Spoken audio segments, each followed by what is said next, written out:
Mes chers élèves, bonjour, j'espère que vous allez bien et j'espère que vous êtes toujours contents de me voir, contents de suivre mes cours. Et aujourd'hui, nous abordons le 37e cours qui va être la continuation du 36e. Et je pense que vous vous rappelez que dans le 36e cours, nous avions parlé de numération. Et rappelez-vous que la numération en arabe s'appelle al-adad ou al-ma'doud. Al-adad c'est le nombre, ou al-ma'doud c'est la chose comptée. Et donc, nous avions parlé de al-adad et al-ma'doud, et nous avions dit que c'était quand même assez différent de ce qui se passe en français. On avait dit, c'est toujours utile de rappeler, on avait dit que pour dire quelque chose, masculin ou féminin, qu'on ne mentionnait pas le nombre 1, qu'on disait directement la chose kitab pour un livre, madrasa pour école, pour une école. Et si on voulait vraiment être vraiment comme les puristes et donner de l'importance aux détails, on devrait, si on veut, ajouter le tanwin à la fin et au lieu de dire kitab tout simplement, kitabun, le tanwin, kitaban, kitabin, madrasatun, madrasatan, madrasatin, parce que l'article indéfini en arabe, c'est le tanwin, un, in. Donc ça, c'est une possibilité qui est rarement mentionnée par les arabisants, par les arabophones. Ça concerne le 1. Maintenant, pour dire 2, on ne mentionne pas le nombre 2, mais on met un suffixe. Il y en a 2 au choix. En fait, c'est pas vraiment au choix, c'est par rapport à la fonction. C'est ani ou aini qu'on met à la fin des noms. Donc, kitab, un livre, pour dire 2 livres. Soit on dit kitabani, soit on dit kitabaini, et ça dépend de la fonction. Si le nom est tout seul, il est considéré comme sujet, donc c'est kitabani. Et s'il est complément d'objet direct ou indirect, c'est kitabaini. Voilà. Et si c'est un nom féminin, madrasa, on a dit que le ta marbuta va se transformer en vrai ta. Donc on va dire madrasatani, madrasataini pour dire 2 écoles. Donc c'est des choses qu'on a déjà vues. Et à partir de 3, on a dit que là, ça va ressembler un petit peu au français, à ce qui se passe en français, sauf que il y a 2 principes à retenir. Le premier principe, c'est que la chose comptée sera officiellement au pluriel. C'est-à-dire que ça ne sera pas au singulier, ça sera au pluriel. Ce qui est normal. Hein. Donc vu qu'on est entre 3 et 10, donc ça sera au pluriel. Ça, c'est le premier principe. Le nombre, ensuite un nom au pluriel. Donc, arba kutub, 4 livres. Khams madaris, 5 écoles. Parce que madaris, c'est le pluriel de madrasa, pluriel irrégulier. Et d'ailleurs, kutub, pluriel de livres, est aussi irrégulier. Le deuxième principe, c'est qu'en arabe, même si c'est un petit peu bizarre, en arabe, dans la numération, il y a l'opposition des genres. Ça veut dire que, vu que les nombres en arabe ne sont pas invariables, ils sont variables, à part les autres dizaines en dehors de 10, 20, 30, 40, 50, c'est invariable. Rishroun, Salathoun, Arbaoun, Khamsoun, c'est invariable. Ça ne peut pas être féminin ou masculin, c'est toujours le même mot. Ok ? Mais le genre est opposé. Ça veut dire que si vous dites 4 livres, Arba Kutub, vu que Kitab est un nom singulier, un masculin, pardon, donc le nombre va être féminin. Donc vous allez dire Arba'at Kutub, pas Arba' Kutub. On va entendre le ta marbuta, Arba'at Kutub. Et on va prendre maintenant Sayyara, Sayyara étant un nom féminin. Au pluriel, ce sera Sayyarat, et le nombre sera masculin, parce que Sayyara est féminin. Donc, Khams Sayyarat, et pas Khamsat Sayyarat. Voilà ce qu'on avait dit lors de notre cours précédent. Et dans ce 37e cours, nous allons continuer la numération pour parler des nombres à partir de 11. À partir de 11 jusqu'à 99, vous allez comprendre pourquoi je le limite à 99. De 11 à 99, paradoxalement, le nom qui vient après le nombre ne sera pas au pluriel, sera au singulier. C'est la première bizarrerie, on va dire. le nom qui vient après le nombre ne sera pas au pluriel mais au singulier. D'une part. D'autre part, il ne sera pas, comme on a vu dans le précédent cours, en in. Ça sera singulier avec le tanwin de la fatha. An. Vous dites par exemple 15 livres. Khamsata ashara kitaban. Regardez, 15 livres, c'est Khamsa ashara kitaban. Alors, nous allons expliquer ça. Donc, je vous ai dit que c'était un peu particulier. 15 en arabe se dit 5, 10. Donc ça c'est pour dire 15, c'est comme ça qu'on fait. 11, ahad ashar. 12, ithna ashar. 13, thalatha ashar. 14, arba ashar. Et ainsi de suite. Donc 1, 10, 2, 10, 3, 10, 4, 10, 5, 10. Rappelez-vous, on avait dit qu'il y avait opposition des genres. Masculin, si le nom est féminin, le nombre est masculin, et vice-versa. Là, on a un nombre composé de l'unité et de la dizaine. Ces deux forment le nombre 15. Et qui sera opposé? Ça sera toujours l'unité qui sera opposée au genre.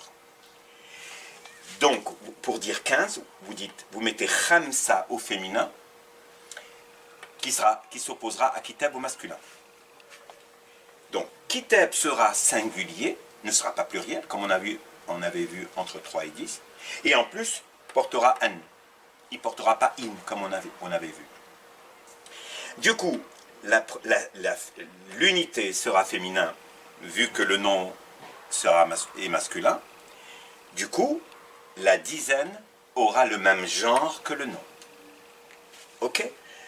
Je sais que c'est un petit peu compliqué, mais en arabe, très peu de choses sont compliquées.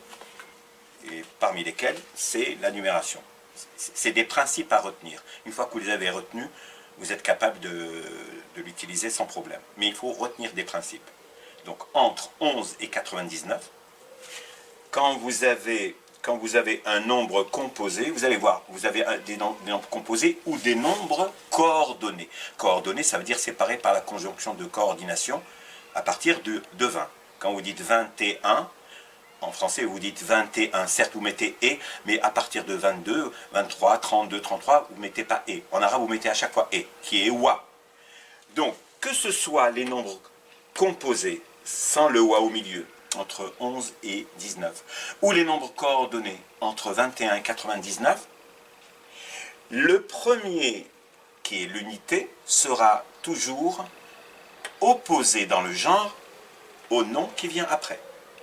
Donc je vais vous donner un exemple de nom composé, et je vais ensuite donner un autre exemple de nombre coordonné. Donc, Khamsa ashara kitaban. Premier principe, entre 11 et 99, c'est toujours l'opposition des genres, mais vu qu'il y a un nombre composé de deux éléments, le premier sera opposé, mais le deuxième sera du même genre. C'est toujours l'unité qui est opposée. Khamsa ashara kitaban. Si on prend, par exemple, voiture, qui est féminin, prenons sayyara, sayyaratan, si on veut, puisque, même si on ne le dit pas, 16, donc, on va dire sitta. Ça ne sera pas sit, mais sitta. Est-ce que c'est juste? Non, attention, attention, attention. Ça sera sit. Pourquoi? Parce que ça doit être masculin, vu que le nom est féminin. Rappelez-vous, l'opposition des genres. Ce nom est masculin, l'unité féminin. Ce nom est féminin, l'unité masculin. Donc, sitta ashar, 16. Mais j'ai dit que la dizaine sera du même genre. Donc, sitta ashara, sayyaratan. Est-ce que vous avez compris? Sitta ashara, sayyaratan. Voilà. Maintenant, on va prendre un nombre coordonné. On va dire, par exemple, 37. 37 stylos. Saba. Alors, stylo, est-il masculin ou féminin? Il est masculin, qalam. Donc, du coup, 7 sera féminin. Saba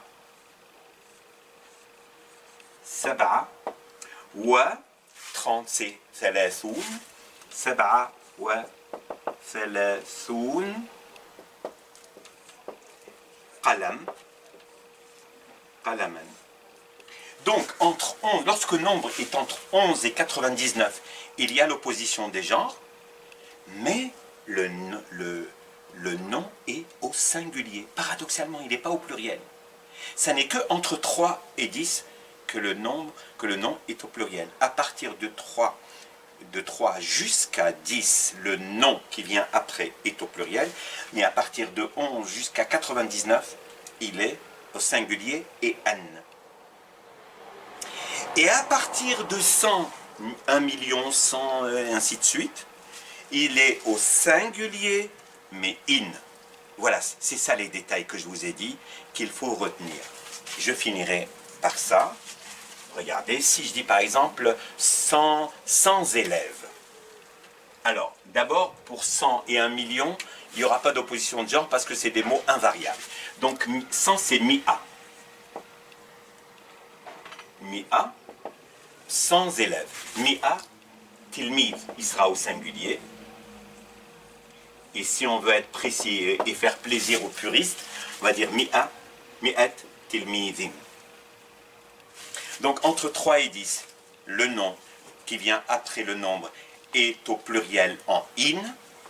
Entre 11 et 99, il est au singulier en n. Et à partir de 100, 1 million et ainsi de suite, 1000 et ainsi de suite, il est au singulier en in.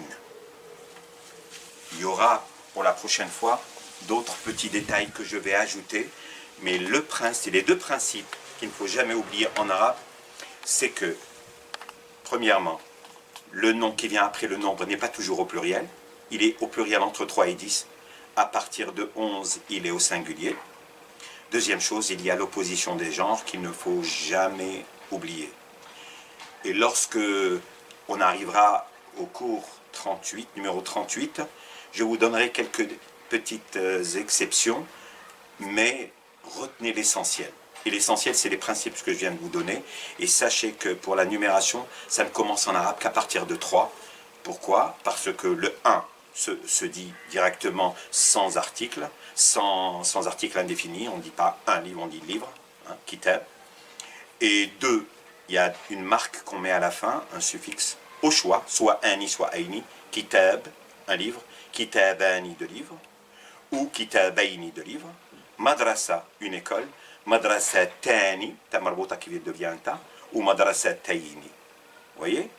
Ça n'est qu'à partir de 3 où il y aura le schéma français, ça veut dire le nombre suivi du nom. Et entre 3 et 10, le nom sera pluriel et en in. À partir de 11, on a le nombre et on a le nom qui sera au singulier en n. Avec 100 et 1000 et millions, vous avez le nom qui vient après le nombre et qui sera au singulier en in. J'espère avoir été le plus clair possible. J'espère que ça ne vous a pas fait peur. En tout cas, je vous remercie de m'avoir suivi attentivement et je vous souhaite une excellente fin de journée. Merci et à très bientôt. On dit Thalas ou Nisa'in. Thalas, Nisa. Thalas sera masculin parce que Nisa est féminin.